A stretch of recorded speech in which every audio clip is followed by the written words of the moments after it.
वाह, क्या आईपीओ है। तो खास सेगमेंट हमारा जिसमें हर रोज़ हमारे साथ हमें सहयोगी शौर्य भी जुड़ते हैं और वो तमाम आंकड़े लेकर के आते हैं, और बाकी अविनाश जी हमारे साथ मौजूद ही हैं, तो उनसे भी हम समझेंगे कि अभी क्या स्ट्रेटजी होनी चाहिए। शुरुआत करते हैं मेन बोर्ड के उस आईपीओ से जिसकी आज से जो आज से आप लोगों के लिए सब्सक्रिप्शन के लिए खुला है। क्या कुछ आंकड़े कह रहे हैं शौर्य? जी, आज जो आईपीओ खोला है वो है जुपिटर लाइफलाइन हॉस्पिटल्स। एक मल्टी चेन हॉस्पिटल है जो मोस्टली महाराष्ट्र के अराउंड है।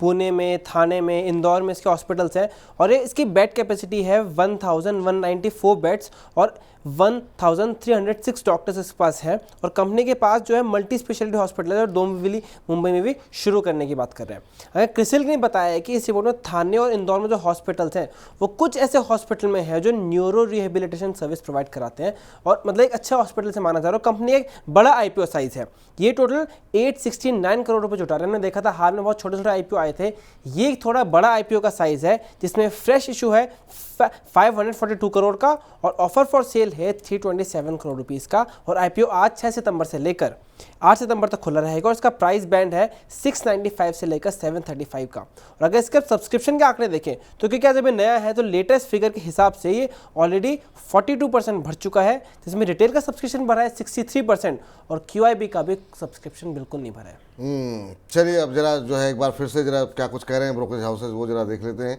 कि वहाँ पर अब जैसा कि अभी हम दिखा रहे थे कि ज़्यादातर जो है वो अप्लाई की रेटिंग आई हुई है। हैंसेक्स सिक्योरिटीज़ की तरफ से अप्लाई की रेटिंग है, निर्मल बैंक कह रहे हैं अप्लाई करें, रिलायंस सिक्योरिटीज़ की तरफ से भी अप्लाई करने की सलाह दी गई है और एसबीआई कैप सिक्योरिटीज़ की तरफ से भी यहाँ पर अप्लाई करने की ही सलाह दी गई है। लेकिन अब पूछते हैं अविनाश जी से कि वो इन तमाम ब्रोकरेज हाउसेज से सहमत हैं या नहीं। अविनाश सर, आपकी क्या राय है सर? वैल्यूएशन को लेकर के आप कैसे देख रहे हैं? अगर आपने इसको आईपीओ पे नज़र डाली हो तो वैल्यूएशन कैसी लग रही है सर? क्या इन्वेस्टर्स के लिए कुछ छोड़ा है और फंडामेंटल्स कैसे लग रहे हैं आपको? नहीं, मुझे लग रहा है कि देखिए हॉस्पिटल तो बहुत ही बढ़िया है, इनकी फाइनेंशियल्स भी काफ़ी अच्छे हैं और मैं समझता हूँ कि देखिए यहाँ पे जो एंकर इन्वेस्टर्स आए हैं जो अभी क्यूआईबी पोर्शन सब्सक्राइब करेंगे, इससे आईपीओ तो डेफिनेटली बहुत अच्छी तरह से सब्सक्राइब होगा, लिस्टिंग प्राइस भी अच्छी मिलेगी। लेकिन निवेशकों को अगर इस स्टॉक को खरीदना है तो मेरे ख्याल से देखिए 735 में थोड़ा सा वैल्यूएशन एक्सपेंसिव लग रहा है। इसमें कोई डाउट नहीं कि हॉस्पिटल बढ़िया है, अच्छी तरह से मैनेज किया है। लेकिन हमारा मानना है कि देखिए अगर आपको पैसा बनाना ही है तो सेकेंडरी मार्केट से आप पोजीशन लेके यहाँ पे एंटर कर सकते हो। यहाँ पे वैसे भी मुझे लग रहा है कि 735 में जो पी मल्टीपल है वो करीबन 50 के करीब है, तो ये थोड़ा सा महंगा लगता है मेरे ख्याल से। थोड़ा सा इन्वेस्टर्स को इसको अगर लिस्टिंग गेन्स के पॉइंट ऑफ व्यू से ही अगर खरीदना है तो वो अप्लाई कर सकते हैं। लेकिन निवेश के लिए अगर करना है तो मेरे ख्याल से सेकेंडरी मार्केट में एक बार स्टॉक लिस्ट होता है, उसमें बाद जो कमेंट्री आती है उसके बाद निवेश करने के मौके आपको जरूर। सर, क्या जीएमपी को देखते हुए जो ग्रे मार्केट प्रीमियम है उसको देखते हुए क्या लिस्टिंग गेन के लिए पैसे लगा सकते हैं? मैं वही कह रहा था कि लिस्टिंग गेन्स ही ज्यादा पैसा शॉर्ट टर्म में बनेगा, क्योंकि देखिए ऐसे शेयर्स में क्या होता है कि बड़ी बड़ी अमाउंट्स में एचएनआई इंस्टीट्यूशन पैसा लगाते हैं, तो एपिटाइट तो बहुत अच्छा है और उसी कारण से मुझे लग रहा है कि लिस्टिंग गेन काफी अच्छी रहेगी। अभी जैसे कि ग्रे मार्केट प्रीमियम तो बहुत डिफिकल्ट है क्वांटिफाई करने के लिए क्योंकि ये दिन के दिन बदलते हैं, लेकिन ओवरऑल एपिटाइट इंस्टीट्यूशनल इंटरेस्ट का देखते हुए मुझे लगता है कि लिस्टिंग गेन्स अच्छे खासे मिलेंगे। तो लिस्टिंग गेन के लिए यहाँ पर आप अप्लाई कर सकते हैं, ये फिलहाल अविनाश जी की राय है। और एक बार लिस्ट हो जाने दीजिए, सेटल हो जाने दीजिए, उसके बाद फिर निर्णय लिया जाएगा कि यहाँ पर लॉन्ग टर्म के लिए क्या स्ट्रेटजी होनी चाहिए। सॉरी, बाकी कौन से आईपीओ खुले हुए हैं? जी चलिए वो बताएं, उससे पहले बता देंगे उसका जीएमपी है वो अभी 276 रुपीज़ का चल रहा है, जो इसे 37% का प्रीमियम दिखा रहा है।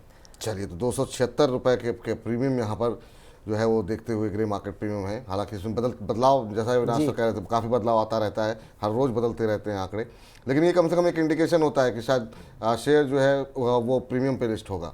बताइए और क्या कुछ आंकड़े हैं आपके पास और कौन कौन से आईपीओ? जी, जो रतनवीर आईपीओ है वो आज उसका आखिरी दिन है 6 सितंबर को, तो इसलिए हम देख रहे हैं उसमें अच्छी खासी तेज़ी देखने को मिल रही है सब्सक्रिप्शन में। अब जो है वो 52 टाइम सब्सक्राइब हो चुका है, जिसमें 41 टाइम सब्सक्रिप्शन हुआ है रिटेल का, क्यूआईबी का सब्सक्रिप्शन 35 टाइम्स और जो एनआईआई है उनका सब्सक्रिप्शन हो चुका है 98 टाइम्स। तो यानी एनआईआई काफ़ी ज़्यादा सब्सक्राइब करते हुए नजर आ रहे हैं। और अगर जीएमपी देखें तो 98 रुपीज़ के प्राइस पर 60 रुपीज़ का जीएमपी चल रहा है, जो इसे 61% के प्रीमियम पर लिस्ट करता हुआ दिखा रहा है। सर, इसको देखा क्या सर आपने? रत्नावीर प्रिसीजन इंजीनियरिंग को छोटा आईपीओ है और लेकिन जो है यहाँ पर रुझान जो है निवेशकों को काफ़ी ज़्यादा पॉजिटिव दिखाई दे रहा है। करीब करीब अभी तक 52-53 गुना सब्सक्राइब हो चुका है जैसा शौर्य बता रहे हैं, और अभी भी आज पूरा दिन बाकी है, तो यहाँ पर भी नंबर्स काफ़ी अच्छे देखने को मिलेंगे। आपकी क्या राय है सर? नहीं, बिल्कुल देखिए, पहली बात तो मैं कहना चाहूंगा कि 93-98 में इस आईपीओ ने इन्वेस्टर्स के लिए काफी अच्छी जगह छोड़ी है पैसा बनाने के लिए। और दूसरी बात, कंपनी का बिजनेस काफी अच्छा है, इनफैक्ट प्रमोटर्स का बैकग्राउंड काफी अच्छा है, रत्नमणि ग्रुप से ये रिलेटेड है। और basically auto, aerospace, building products, real estate, solar जैसे सेक्टर्स को केटर करते हैं। और 3 साल का अगर हम परफॉर्मेंस देखें तो बहुत अच्छा नंबर है। तो मेरे ख्याल से देखिए, अगर आप लकी अलॉटरी हो तो आपको अच्छा पैसा बनेगा, क्योंकि 52 टाइम आपके कलीग ने कहा ऑलरेडी ओवर सब्सक्राइब हो चुका है।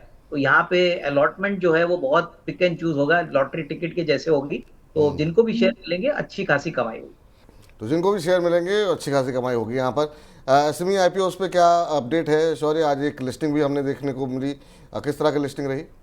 जी, आज अगर लिस्टिंग की बात करें तो लिस्टिंग आज हमें कुछ खास नहीं मिले। जैसे हम रिसेंट टाइम में देख रहे थे, हमें अच्छी खासी लिस्टिंग देखने को मिली थी, लेकिन आज की लिस्टिंग एसएमई पर एक तरह से फ्लैट होती हुई नजर आई है। जो कंपनी लिस्ट हुई है वो है सहज फैशन, वो एनएसई पर 31 रुपीज़ पर लिस्ट हुई है पर शेयर। उसका इशू प्राइस था 30 रुपीज़, यानी बिल्कुल फ्लैट सी लिस्टिंग नजर आई है। आईपीओ का टाइम बिल्कुल 7.75 टाइम सब्सक्राइब हुआ था और कंपनी ने कुल 14 करोड़ रुपये इस आईपीओ से जुटाए हैं। जी, चलिए, तो ये फिलहाल यहाँ पर सहज फैशन की बात होती हुई। चलिए, तो फिलहाल अब इस खास सेगमेंट को यहीं पर अब समाप्त करते हैं। शौर्य, बहुत बहुत शुक्रिया ये तमाम अपडेट लेने के लिए और बताने के लिए कि अभी जो 2 आईपीओ खुले हुए हैं उनमें किसमें क्या कुछ आंकड़े कह रहे हैं, और फिर अविनाश जी से हमने समझ लिया कि आखिर में वहाँ पैसे लगाने हैं या फिर नहीं लगाने हैं। तो वाह, क्या आईपीओ में फिलहाल इतना ही। वाह, क्या आईपीओ है।